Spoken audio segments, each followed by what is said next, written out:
ለአሜሪካ ለምንኖረው መቀለጃ ነው ያደረገ because we know you when you were in Canada ያለ መስራት ሰው ሲሳካለት ማጨብጨብ ብትችሉ ኖሮ ድሮ ተሳክቶላችሁ ነበር።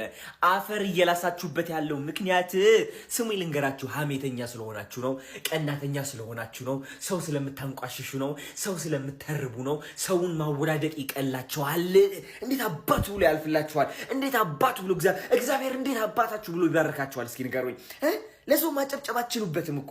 ሲሳካለት ሰው የሚትናደዱ ሰዎች ናችሁ እኮ። እንዴት አባቱ ብሎ ያልፍላችኋል? አያልፍላችሁም። ቀናተኛ ነህ አንተ፣ አንቺም ቀናተኛ ነሽ።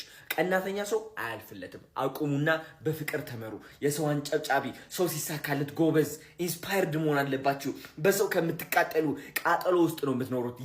የዓለም ገሃነም ማለት ይህ እንደሆነ ማወቅ አለባችሁ። ቅናት፣ ጥላቻ፣ ሀሜት፣ ተረባ፣ ሰውን ማውደቅ ምናምን እዛው ተጠውኝ ብለህ ትኖራለህ። እንደዚህ ውጣተ አተርቡ ሰው። በቃ አንጨብጭቡ ለተሳካለት ሰው። አታውድቁ። ይበቃችኋል እንዴ!